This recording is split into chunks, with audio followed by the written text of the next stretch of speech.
प्यारे बच्चों, कैसे हैं आप लोग। आपका स्वागत है राइज स्टडी पॉइंट के इस नई पहल में। आपसे प्रॉमिस किया गया था, बहुत बच्चों ने फेसबुक पे जो मैंने मैसेज आपको दिया था, बहुत लोगों ने अपना कॉन्टैक्ट नंबर शेयर भी किया और प्रॉमिस किया गया था कि ये लॉकडाउन में आप सभी लोग घर पर हैं। और जहाँ तक हम बहुत सारे यूट्यूब चैनल्स भी देख रहे हैं, तो यूपी बोर्ड में हिंदी मीडियम को ध्यान में रख करके बहुत ज़्यादा वीडियोस नहीं बनाई जा रही हैं, क्योंकि अगर वर्ल्ड इंडिया वाइड देखेंगे, पूरे इंडिया में देखेंगे, तो ज़्यादातर स्टूडेंट सीबीएसई बोर्ड के हैं, इंग्लिश मीडियम के ठीक ठाक स्टूडेंट हैं। और पर्टिकुलर और ये यूट्यूब चैनल है पूरा वर्ल्ड वाइड है, ठीक है। तो पर्टिकुलर एक एरिया को ध्यान में रख करके कोई चैनल नहीं बनाता है, इसलिए ज़्यादातर लोग सीबीएसई बोर्ड से पढ़ाते हैं। यूपी बोर्ड के कुछ ही चैनल हैं जो यूपी बोर्ड पैटर्न पे काम करते हैं, वो भी हिंदी मीडियम के, और बहुत ज़्यादा कम चैनल हैं। तो ये वीडियो मैं कोई अब्रॉड इंडिया के लिए नहीं बना रहा हूँ, जो भी इंटरेस्टेड है देख ही सकता है, यूट्यूब प्लेटफॉर्म भी पड़ा हुआ है। ये वीडियो हम केवल अपने जो मेरा ब्लॉग है विशेश्वरगंज उत्तर प्रदेश बहराइच डिस्ट्रिक्ट का एक ब्लॉग है और प्रयागपुर ब्लॉक है, यहाँ के स्टूडेंट को ध्यान में रख करके वीडियो बनाया जा रहा है। जो बच्चे 2-3 महीने से लॉकडाउन के कारण उनकी स्टडी नहीं हो पा रही है और अभी वो बच्चे घर पर ही हैं, अगर उनके पास मोबाइल फ़ोन नहीं है तब भी उनके पापा पेरेंट्स घर पर ही हैं, गार्जियन घर पर ही हैं और उनके मोबाइल को थोड़ा 1-8 घंटे ले करके टाइम दे सकते हैं, देख सकते हैं, अच्छे से पढ़ सकते हैं। तो मेरी कोशिश रहेगी कि जो आपकी वीडियो क्लास बनेगी ये पूरा यूपी बोर्ड पर बेस्ड होगी। और अब यूपी बोर्ड भी एनसीईआरटी पैटर्न को फॉलो करने लगा है, तो एनसीईआरटी पैटर्न पर आपको क्लासेस दी जाएंगी और यूपी बोर्ड को हम बेसिकली फॉलो करेंगे। और जो हमारे यहाँ पर बुक्स ज़्यादातर स्कूल्स में हमने पता करा है, कोई मैं स्कूल से जुड़ा हुआ नहीं हूँ, अभी तक कम्पिटिटिव एग्ज़ाम्स में ही पढ़ाता हूँ, तो ज़्यादातर जो हमारे यहाँ के स्कूल हैं वो 2 प्रकाशन बुक को ज़्यादा प्रेफर करते हैं, चलाते हैं। उनका क्या मंतव्य है चलाने का, एनसीईआरटी को नहीं चलाते हैं वो जाने। लेकिन एक राजीव प्रकाशन की कोई बुक आती है, हमने देखा नहीं क्योंकि हम लोग पढ़ते थे तो कुमार मित्तल इस सब टाइप की यही चल रही थी, और राजकीय बोर्ड की जो राज्य सरकार की बुक्स चलती थी वो चल रही थी। और एक करके है कोई बालाजी प्रकाशन, ठीक है। यहाँ के ज़्यादातर स्कूल्स में हमने स्टूडेंट्स से पता किया, टीचर्स से पता किया, तो पता चला कि यही 2 प्रकाशन ज़्यादातर चलते हैं। तो हम जो कॉन्सेप्ट पढ़ाएंगे किसी भी चैप्टर का, मैथ का और फिजिक्स का, वो एनसीईआरटी बेस्ड पढ़ाएंगे। लेकिन जो हमारा एक्सरसाइज होगा वो बालाजी, राजीव प्रकाशन, एनसीईआरटी तीनों से हम सोल्यूशन कोशिश करेंगे। अलग अलग टीचर आएंगे, जैसे एनसीईआरटी के कोई और टीचर आपको एक्सरसाइज करवा रहे हैं, लेकिन कॉन्सेप्ट का एक ही वीडियो चलेगा, ठीक है। तो हम बेसिकली कोशिश करेंगे बालाजी या राजीव प्रकाशन की एक्सरसाइज लगवाएं, दोनों की लगवाएंगे, ठीक है। और एनसीईआरटी पैटर्न हम पूरा फॉलो करेंगे, कॉन्सेप्ट, थ्योरीज, सारी चीज़ें हम वहीं से फॉलो करेंगे। और जो हमारी क्लास रहेगी ये बेसिकली बायलिंगुअल रहेगी, जैसे फिजिक्स हुआ, मैथ हुआ, बायोलॉजी हुआ, ये सारे साइंस के सब्जेक्ट तो इंग्लिश में आप पढ़ेंगे, क्योंकि अगर हिंदी माध्यम से आप पढ़ते हैं तब भी ज़्यादातर जो वर्ड्स आप यूज करते हैं वो इंग्लिश का यूज करते हैं। जैसे अब कोई जीव विज्ञान नहीं कहता, चाहे हिंदी मीडियम का ही स्टूडेंट हो, और बायोलॉजी सीधा सा बोलता है, कोशिका कोई नहीं बोलता, सेल बोलते हैं, सेल, टिश्यू, ठीक है। हिंदी मीडियम का है फिर भी टिश्यू, और उनको लिखना भी होता है तो कोशिका नहीं लिखते हैं, सेल लिखते हैं, ठीक है। गॉट इट, आ रहा है समझ में। तो हमारी जो क्लास होगी वो बाइलिंगुअल क्लास होगी, दोनों भाषा का यूज करेंगे। हम बोलेंगे तो हम इन्फ्लुएंस, हमें इंग्लिश आती भी नहीं है और मैं यूज करूँगा इंग्लिश के वर्ड्स यूज करूँगा, लेकिन उसको हिंदी में एक्सप्लेन करूँगा, हिंदी के वर्ड्स भी यूज करूँगा। तो बाइलिंगुअल जो स्टूडेंट्स हैं उनको भी पढ़ने में कोई प्रॉब्लम नहीं होगी, अच्छे से चीज़ें समझ में आएंगी। और यूपी बोर्ड के जो स्टूडेंट हैं वो भी हमारे एरिया के हैं, मैं कोई क्षेत्रवाद को नहीं प्रमोट कर रहा, बस यहाँ के स्टूडेंट की हमने प्रॉब्लम देखी तो उस पर एक पहल हमने स्टार्ट की, कुछ काम करना स्टार्ट किया। दूसरी बात ये कि जो पढ़ाने का तरीका होगा वो यहाँ क्षेत्र विशेष के हिसाब से पारंपरिक नहीं होगा। जैसे यहाँ तर हम लोग भी पढ़े हैं, ज़्यादातर टीचर्स को देखते हैं, मैं किसी को क्रिटिसाइज़ नहीं कर रहा, पढ़ाने के तरीके पर मैं बात कर रहा, प्रोसेस पे बात कर रहा, कि उन्होंने मैथ का क्लास स्टार्ट किया तो प्रश्नावली एक्सरसाइज 2.1 ओपन करिए, 2.1 पे क्वेश्चन स्टार्ट हो गया लगना, उसका क्या बैकग्राउंड है, क्या कॉन्सेप्ट है उस एक्सरसाइज के पीछे, इन सब पर कोई बेसिकली काम नहीं होता है, ठीक है। तो पहले हम कॉन्सेप्ट को, चीज़ों को समझेंगे, एग्जाम्पल्स को समझेंगे, और जब ये सारी चीज़ें हमारे समझ में आ जाएंगी अच्छे से, तो हम बहुत आराम से सारे क्वेश्चन को सॉल्व कर लेंगे। चाहे 9th की एक्सरसाइज हो, 10th की हो, 11th की हो, किसी भी प्रकाशन की हो, अगर कॉन्सेप्ट में समझ में आ गया तो हम लगभग 70-80% क्वेश्चन को सॉल्व कर लेंगे। और जो नहीं सॉल्व कर पाएंगे उसके लिए हम हैं, हमारी टीम है, हम आपको सोल्यूशन देंगे, बताएंगे कैसे सॉल्व होगा। ठीक है, तो बिल्कुल अब चिंता करने की ज़रूरत नहीं है कि आप घर पर बैठे हैं, पढ़ाई आपकी नहीं हो पा रही है। पूरा टाइम हमारे साथ यूटिलाइज़ कीजिए। हम लोग भी लॉकडाउन में घर पर हैं, तो हमारी जो कम्पिटिटिव एग्ज़ाम्स की क्लासेस चल रही हैं वो तो यूट्यूब के माध्यम से आपको मिल भी रही हैं। देख रहे हैं हमारे कम्पिटिटिव एग्ज़ाम देने वाले स्टूडेंट। लेकिन आप जो एकेडमिक 9th 10th देखो, हम 6, 7, 8 इसलिए नहीं स्टार्ट कर पा रहे हैं क्योंकि बहुत प्रॉब्लम होती है इतना बिलो जा करके समझाना और पढ़ाना। और 9th 10th तो भी थोड़ा स्टैंडर्ड फॉर्म में लगता है, इसलिए 9th 10th 11th 12th जितना हम कर सकते हैं, ईमानदारी से कर सकते हैं, ऑनेस्टी के साथ, मेहनत के साथ कर सकते हैं, बस उतना करने की कोशिश कर रहे हैं। और कोशिश ये करेंगे कि आपको ज़्यादा से ज़्यादा लाभ मिले। ठीक है, तो मेरा आपके सभी सब्जेक्ट का इंट्रोडक्टरी क्लास रहेगा। जो हमारे टीचर्स हैं उन्होंने यूट्यूब पे अपना अपना इंट्रोडक्शन दे दिया है कि कौन सा सब्जेक्ट वो पढ़ाएंगे। आप हमारे अराइज स्टडी पॉइंट चैनल पे जा करके देख सकते हैं कि कौन सर आपके हैं, कौन सा सब्जेक्ट पढ़ाएंगे। और एक हमारा टेलीग्राम ग्रुप है अराइज स्टडी पॉइंट, और एक अराइज एकेडमी करके व्हाट्सएप ग्रुप है। सबको पहले ही सूचित कर दिया जा चुका है उसका नंबर, सब कुछ। तो टेलीग्राम ग्रुप को या अराइज एकेडमी ग्रुप को आप ज्वाइन कर लीजिए। तो उस पर अगर आप कोई क्वेश्चन आपका फंसता है, एक्सरसाइज कर रहे हैं, उस पर अगर आप क्वेश्चन डालते हैं तो आपको एज सुन एज पॉसिबल उस पर सोल्यूशन देने की कोशिश की जाएगी, जितना जल्द से जल्द हो सके। ठीक है, तो आपको एक्सरसाइज हम यहाँ पर लगवा रहे हैं, और कुछ क्वेश्चन लगवाए, कुछ अगर छूट गया, आपसे नहीं हो पा रहा है, तो आप वहाँ ग्रुप पर उस क्वेश्चन को डाल सकते हैं। या किसी भी प्रकाशन की टॉपिक से संबंधित कोई क्वेश्चन है तो आप डाल दीजिए, NCERT का हो, CBSE बोर्ड का हो, SCC बोर्ड का हो, UP बोर्ड का हो, कोई भी क्वेश्चन हो, बस आपके टॉपिक से होना चाहिए। जैसे नंबर सिस्टम स्टार्ट करें तो नंबर सिस्टम का क्वेश्चन 9th में है तो 9th लेवल का होना चाहिए। ठीक है, तो वहाँ पर आपको अच्छे से सोल्यूशन मिल जाएगा। आज हमारी इंट्रोडक्शन वाली क्लास है, तो इसमें हम इंट्रोडक्शन ही मेन करके देखेंगे, और आपको पढ़ने का, पढ़ाने का तरीका, पढ़ने का बेसिकली तरीका आपको बताया जाएगा, किस तरीके से आप पढ़ें। देखिए, पढ़ने के बहुत सारे तरीके होते हैं। लोग 4-4 घंटे पढ़ते रहते हैं, फिर भी उनसे जा कर के पूछ लो। ठीक है, जैसे कहावत नहीं कहते कि पूरा रामायण देख लिए, पता नहीं चला कि सीता किसका बाप है। हाँ? पता चलता है, बहुत से लोग होते नहीं पता चलता है। तो उसी तरीके से हमको अपने पढ़ने में के तरीके में हमें चेंजेस लाना होगा। पारंपरिक तरीके से हमको नहीं पढ़ना है। देखो, पढ़ने का मतलब तभी निकलता है जब आप 4 घंटे पढ़ें और ज़्यादा से ज़्यादा चीज़ों को गेन करें। ठीक है, एक कहानी आपको बताता हूँ। एक मेरे पापा के फ्रेंड हैं, तो मैं उनके घर गया था, तो उनकी छोटी सी बच्ची थी, 9th क्लास में थी। तो जब मैं गया तो वो पानी वानी लेकर के आई, भैया पानी पी लीजिए। हम पी रहे थे, तो पूछे क्या कर रहे थे अभी आप लोग, मेरे आने से पहले जस्ट। तो बोली मैं लर्न कर रही थी। ठीक है, मैं तो बेचारा हिंदी माध्यम का स्टूडेंट मुझे, लेकिन फिर भी सुन करके बहुत अच्छा लगा। क्योंकि जब हम लोगों से कोई पूछता है कि क्या कर रहे हो, तो हम लोग बोलते हैं पढ़ रहे थे, रीडिंग कर रहे थे। और उसने क्या बोला कि हम लर्न कर रहे थे। बच्चों, प्यारे बच्चों, रीडिंग और लर्निंग में बहुत अंतर होता है। देखिए, बोलने में तो आपको शायद एक वर्ड ही, महज वर्ड लगे, शब्द लगे, लेकिन जब उसने कहा मैं लर्न कर रही थी तो मुझे बहुत अच्छा लगा। लर्न का मतलब होता है सीखना। ठीक है, रीडिंग का मतलब होता है पढ़ना। रीडिंग मतलब जैसे कोई न्यूज़पेपर रीडिंग कर रहा है।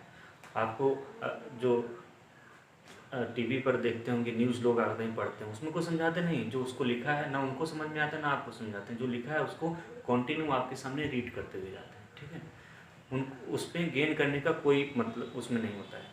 लेकिन जब लर्न का मतलब होता है कि आप उस चीज़ को पढ़ रहे हैं, बार बार उसे पढ़ रहे हैं, समझने की कोशिश कर रहे हैं, अंडरस्टैंड कर रहे हैं। ठीक है, इतना स्तर पर अंडरस्टैंड कर रहे हैं कि आप एक्सप्रेस कर सकें।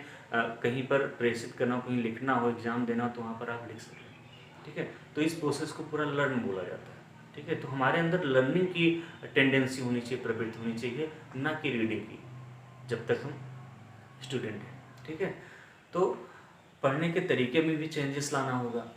ठीक है, और एकदम पारंपरिक पढ़ाई से, जैसे यहाँ के ज़्यादातर टीचर हैं, मैं इस पर्टिकुलर किसी स्कूल की टीचर्स की बुराई नहीं कर रहा, ना करना चाहता हूँ, और अगर वो लोग भी टीचर्स देख रहे होंगे तो उनको भी इस बात के लिए अब आने वाले धीरे धीरे समय में अपने आप में चेंजेस लाना होगा कि इनको पढ़ाई के स्तर को, पढ़ाई के तौर तरीक़ों को मॉडर्नाइज करना है, बदलना है। ठीक है, तो देखते हैं हम आज जो चर्चा करने जा रहे हैं बेसिकली 9th 10th का जो मैथ का आपका पाठ्यक्रम है, किसका, मैथ का पाठ्यक्रम है, गणित का पाठ्यक्रम है, यूपी बोर्ड का जो पाठ्यक्रम है, ठीक है, उस पर हम कुछ बात करेंगे कि आपकी जो मैथ 9th और 10th की मैथ है कितने मार्क्स के होते हैं पेपर। ठीक है, किस कोर्स, मैथ में कई टॉपिक हैं, हर टॉपिक से या चैप्टर से कितने नंबर के क्वेश्चन आते हैं। देखिए, नंबर और क्वेश्चन पर चर्चा करने का कोई बहुत बड़ा मतलब नहीं है कि आपको बताऊं कि मैथ में 100 नंबर के क्वेश्चन आते हैं, 30 प्रैक्टिकल होते हैं, 70 रिटन एग्जाम होते हैं, 6 टॉपिक 9th में होती हैं, फला टॉपिक से इतने नंबर के क्वेश्चन आते हैं। इसका मतलब अभी नहीं है, अभी आप अच्छे से अंडरस्टैंड करके हर चीज़ों को लर्न कीजिए, पढ़िए। ठीक है, एकदम बेसिक अपना ना क्लियर हो, बेसिक को क्लियर करते चलिए, अच्छे से पढ़िए, क्योंकि पूरे पढ़ाई की रीढ़ की हड्डी होती है 9th 10th 11th 12th। ठीक है, हायर एजुकेशन में आप जाएंगे, जॉब के लिए तैयारी करेंगे, नौकरी के लिए करेंगे, तो ये चीज़ें बहुत आपको मदद करेंगी।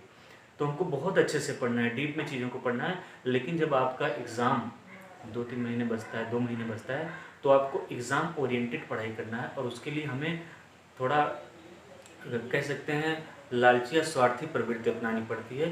क्वेश्चन देखते हैं भाई इस वाले से कितना फंसेगा या इससे कितना वेटेज रहता है, तो जिस टॉपिक का ज़्यादा वेटेज रहता है, ज़्यादा वेटेज का मतलब जिस टॉपिक से हमारे बोर्ड एग्जाम में ज़्यादा क्वेश्चन आते हैं, ज़्यादा नंबर के क्वेश्चन पूछे जाते हैं, उसको एग्जाम के टाइम में हमें ज़्यादा टाइम देना है। ठीक है, इससे क्या होगा, आपका परसेंटेज मेंटेन रहेगा। ठीक है, परसेंटेज का बहुत ज़्यादा रोल होता है। आपके पास जानकारी भी हो, अंडरस्टैंडिंग हो, टैलेंटेड हो, और साथ साथ परसेंटेज भी हो, तो समझो सोने पे सुहागा वाला काम है। आपको अच्छे कॉलेज में 12th के बाद एडमिशन मिल जाएगा, जहाँ पर मेरिट की बात होगी, आप सबसे पहले होंगे, पहले पायदान पे खड़े होंगे। ठीक है, तो परीक्षा के टाइम में हम इस पर ज़्यादा ध्यान देंगे। अभी तो हम केवल जनरली जान लेंगे इस बात पे, और परीक्षा के टाइम में हम देखेंगे किस टॉपिक से कितना ज़्यादा क्वेश्चन पूछा जाता है। ठीक है, और उस पर हम उस हिसाब से ज़्यादा मेहनत करेंगे।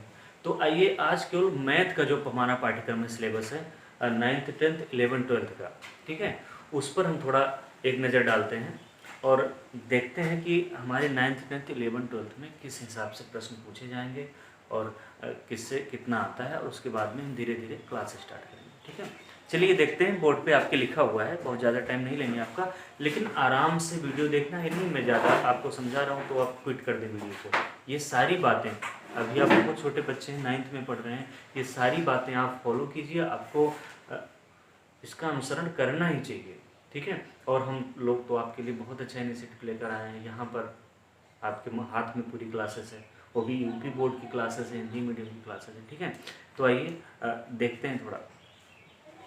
देखिए, ये हमारा इनिशिएटिव है जो 9th 10th 11th 12th के लिए है। ये पूरा जो क्लासेस होगा यूपी बोर्ड पर आधारित होगा, और यूपी बोर्ड में एनसीईआरटी पैटर्न को फॉलो किया जा रहा है। तो हम जो भी क्लासेस चलाएंगे आपका एनसीईआरटी पैटर्न पे चलाएंगे, कोई दिक्कत। ठीक है, ये सारी बातें समझा चुके हैं। दूसरी बात जो आज हम चर्चा करने जा रहे हैं, 9th और 10th का जो मैथ सिलेबस हमारे यूपी बोर्ड में मेंशन किया गया है, उसके बारे में हम देखेंगे। देखो, 9th हो या 10th, दोनों में जो टोटल मार्क्स क्वेश्चन आते हैं, कितने मार्क होते हैं टोटल? 100 मार्क होते हैं। जैसे बोर्ड में लिखा है, आप देखते चलेंगे, 100 मार्क से क्वेश्चन आते हैं। पहले जब हम लोग पास किए उस समय भी 100 मार्क होते थे, लेकिन हम लोगों को 100 के 100 मार्क एग्ज़ाम दे करके लाना होता था। लेकिन आप लोगों को बहुत राहत दे दिया गया है। 30 क्वेश्चन जो है क्या होंगे आपके? प्रोजेक्ट वर्क या प्रैक्टिकल के तौर पे आप लोग जानते हैं, इस पर मिलेंगे। तो ये तो गिफ्टेड होता है, इसी के लिए तो बहुत से लोगों की दुकान चलती है, दुकान एंडिंग कोचिंग। ठीक है, जो आपको गारंटी दे देता है कि हम 30 मार्क दिलवाएंगे, आप वहाँ जा करके कोचिंग कर लेते हो। मेरा जुगाड़ है सेंटर पे, 30 मार्क हम फ्री कर दिलवा देंगे आपको, वहाँ जाके कोचिंग कर लेते हो। ये 30 मार्क आपको फ्री मिल जाता है, लेकिन तब भी आप 70 के ऊपर नहीं पहुँच पाते हो, 70% आना मुश्किल हो जाता है। ठीक है, टोटल मिला करके आप 70 मार्क नहीं पहुँच पाते हो 30 फ्री पाने के बाद में। तो ज़्यादा हमें इसके लिए प्रयास करना चाहिए। इसमें क्या कोई करेगा, बहुत ज़्यादा कम कर देगा, तभी यूपी बोर्ड में 27-28 नंबर तो आपको मिलेगा ही। ठीक है, तो पूर्णांक का पूर्णांक बेसिकली किसी को मिलता नहीं, 25 से नीचे किसी को नहीं मिलता प्रैक्टिकल में, ये भी हकीकत है, आप लोग जानते हैं। ठीक है, तो इस वाले लालच को हमें छोड़ देना है, इस पर ज़्यादा फोकस करना है क्योंकि अगर टोटल दोनों मिला करके आप 70 मार्क पाते हैं, दोनों प्रैक्टिकल 30 ले करके, और यहाँ पर कितना पाए 40 पाए। ठीक है, तो अगर यहाँ ज़्यादा मेहनत करेंगे तो यहाँ मान लो आपको मदद नहीं मिली तब भी आप 25 नंबर पा गए, और यहाँ आप 60 पा गए, तो आपका टोटल मेरिट कितना हो गया 85% हो गया। ठीक है, तो आपको यहाँ ज़्यादा मेहनत करने की ज़रूरत है, और ये आपके जब आप तैयारी में आएंगे या 9th के बाद 10th में जाएंगे, 11th 12th में जाएंगे, तो ये सारी चीज़ें आपकी जानकारी आपकी बहुत मदद करेगी। ठीक है, चलिए देखो 100 मार्क्स के टोटल पेपर में हमारे पूछा जाता है, जिसमें 30 मार्क क्या होता है हमारा प्रैक्टिकल का होता है, और 70 मार्क्स हमें एग्जाम दे करके, रिटन एग्जाम दे करके लाने होते हैं। ठीक है, जो प्रोजेक्ट वर्क या प्रैक्टिकल का मार्क है उसमें से पासिंग मार्क कितना है 10 लाना होता है। ये मत सोचिएगा सर हमको पासिंग मार्क की केवल बता रहे हैं, ठीक है, हमको 10 ही लाना है क्या, नहीं, आप तो 100 में 100 लाने वाले स्टूडेंट हैं।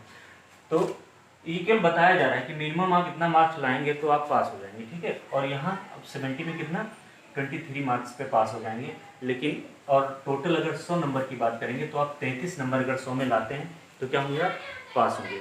आपको गिफ्ट में 30 नंबर मिल जाता है, 3 नंबर ही लाना है दूसरे पेपर में, पासिंग बहुत आसान है। लेकिन आज के ज़माने में पास करने का कोई मतलब नहीं है। ठीक है, तो आपको पास होने के ना शादी वाली पढ़ाई नहीं करनी है, आपको अच्छा परसेंटेज लाना है और अच्छे से नॉलेज गेन करना है। परसेंटेज में कि जहाँ पर कोई जॉब के लिए आपको गवर्नमेंट निकालती है परसेंटेज, जैसे टेट सुपर टेट होता है। ठीक है, परसेंटेज का वहाँ मतलब रहता है, तो आप परसेंटेज में ना पीछे रहें, और अच्छे से अगर पढ़ाई करते रहेंगे तो आप जानकारी में भी पीछे नहीं रहेंगे। ठीक है, तो आपको कितना परसेंट लाना है, मैक्सिमम जितना आप एफर्ट लगाएंगे, कोशिश करेंगे, और वो आप पे मेहनत पे डिपेंड करता है। ठीक है, तो 70 नंबर आपका रिटन एग्जाम होता है, 23 पास के लिए लाना, टोटल हमें 100 में कितना लाना होता है, मैथ्स में 33 लाना होता है पास के लिए, चाहे 9th के लिए बात हो चाहे 10th के लिए बात हो, ये दोनों के लिए बातें हो रही हैं। लेकिन यहाँ हम जब सिलेबस की बात करते हैं, सिलेबस मतलब क्या होता है, पाठ्यक्रम। हर एक स्टैंडर्ड का, हर एक दर्जे का, हर एक क्लास का अपना पाठ्यक्रम होता है कि आपको फला क्लास में, फला सब्जेक्ट में बस इतनी चीज़ों को पढ़ना है 9th में। नहीं तो मैथ तो बहुत बड़ा है, इतना थोड़ा दे देंगे आपको पढ़ने के लिए। तो आपके 9th में और 10th में जो मैथ्स के कुछ टॉपिक दिए गए हैं कि आपको 9th में पढ़ने हैं, और कुछ टॉपिक दिए हैं जो आपको 10th में पढ़ने हैं। कभी कभी आप देखेंगे अक्सर इसमें है कि जो 9th में टॉपिक है वही 10th में, तो आप बोलेंगे ये कैसी बात हुई, फिर यही टॉपिक 9th में, यही टॉपिक 10th में है। तो है एक ही टॉपिक, लेकिन उसमें नंबर सिस्टम का जो लेवल होगा 9th से क्या होगा, थोड़ा सा बड़ा लेवल होगा। समझ गए, जैसे फर्स्ट में आप रहते हैं तो 2 + 2 4 पढ़ाया जाता है, लेकिन जब और स्टैंडर्ड में पढ़ते हैं तो एडिशन ही पढ़ाया जा रहा है, जोड़ ही पढ़ाया रहा है, लेकिन वहाँ 1/2 + 3/2 पढ़ाया जाता है। तो क्या वो भी ऐड है, एडिशन है, जोड़ है, और ये भी जोड़ है, लेकिन दोनों का स्तर क्या है, वहाँ आप नंबर्स में एडिशन या सब्सट्रैक्शन पढ़ रहे हैं, और यहाँ आप किसमें पढ़ रहे हैं, फ्रैक्शन में पढ़ रहे हैं, भिन्न में पढ़ रहे हैं। ठीक है, तो ऐसे यहाँ भी नंबर सिस्टम यहाँ भी है, लेकिन नंबर सिस्टम के कुछ टॉपिक को हमें 9th में पढ़ना है, कुछ टॉपिक को हमें 10th में पढ़ना है। 9th से 10th का लेवल थोड़ा बढ़ करके होगा। समझ में आया इन बातों को, ऐसे सब पर लागू होगा ये सारी चीज़ें। तो ये देखते हैं, देखिए मैथ में अगर हम पहली टॉपिक की बात करें, 9th में अगर मैथ की पहली टॉपिक की बात करें तो हमारा क्या है, नंबर सिस्टम। यहाँ पर हमसे एग्जाम में 7 नंबर के क्वेश्चन पूछे जाएंगे। कितने नंबर के, 7 नंबर के क्वेश्चन पूछे जाएंगे। ठीक है, और इसकी तुलना में अगर 10th में देखें, 10th में भी नंबर सिस्टम टॉपिक है, और 10th में कितने नंबर, 5 नंबर के क्वेश्चन पूछे जाएंगे। ठीक है, इसी नंबर सिस्टम में जब आप 9th का एग्जाम दे रहे होंगे तो आपसे 7 नंबर का क्वेश्चन पूछा जाएगा, और जब आप 10 का एग्जाम, 10th का एग्जाम, बोर्ड एग्जाम दे रहे होंगे तो कितने नंबर का, 5 नंबर का क्वेश्चन पूछा जाएगा। ठीक है, ऐसे अलजेब्रा में 9th में 20, कोऑर्डिनेट ज्योमेट्री, निर्देशांक ज्यामिति, ठीक है, बीज गणित बोलते हैं हिंदी में, नंबर सिस्टम संख्या पद्धति। ठीक है, 5 नंबर के क्वेश्चन आपको निर्देशांक ज्यामिति से। देखो अभी हम महज नाम से, चैप्टर्स के नाम से वाकिफ होते हैं, और हमारे अलग अलग सर अलग अलग चैप्टर्स लेकर के जब आएंगे तो बहुत अच्छे से चीज़ों को समझाएंगे। निर्देशांक ज्यामिति क्या होती है, अलजेब्रा क्या होता है, नंबर सिस्टम क्या होता है, इन सब चीज़ों के बारे में आपको बहुत अच्छी जानकारी उपलब्ध कराएंगे। ठीक है, और नेक्स्ट जो है आपका ज्योमेट्री का पोर्शन है, ज्यामिति का पोर्शन है। यहाँ से 9th में काफ़ी ज़्यादा वेटेज है, 20 नंबर के क्वेश्चन, यानी कि अलजेब्रा 9th में देखें और ज्योमेट्री देखें तो आपके एग्जाम में सबसे ज़्यादा क्वेश्चन यहाँ पर आएंगे। जैसा कि मैं पहले बता चुका हूँ कि आपको इन चीज़ों पर विश्लेषण करने की आवश्यकता शुरुआती पढ़ाई में नहीं है। जब आपके बोर्ड एग्जाम के 2-3 महीने बचे तो आपको इस पर विश्लेषण करना है, इस पर सोचना है कि हमें किस टॉपिक पर कितना ज़्यादा मेहनत करना है कि हमारे बोर्ड एग्जाम में या रिजल्ट का अच्छे से अच्छा परसेंटेज हो सके। ठीक है, अगला देखते हैं मेंसुरेशन से कितने क्वेश्चन 10 मार्क के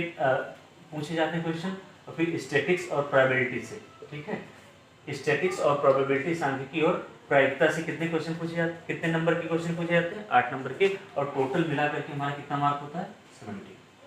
ठीक है, ये जो 6 टॉपिक हैं, ये 6 टॉपिक आपके 9th में भी हैं और यही 6 टॉपिक आपके 10th में भी हैं। बस अंतर इतना है कि यहाँ पर क्वेश्चन का जो वेटेज है मार्क का आपका चेंजेस आपको मिलेगा। ठीक है, चेंज क्या मिलेगा, थोड़ा थोड़ा कम मिलेगा।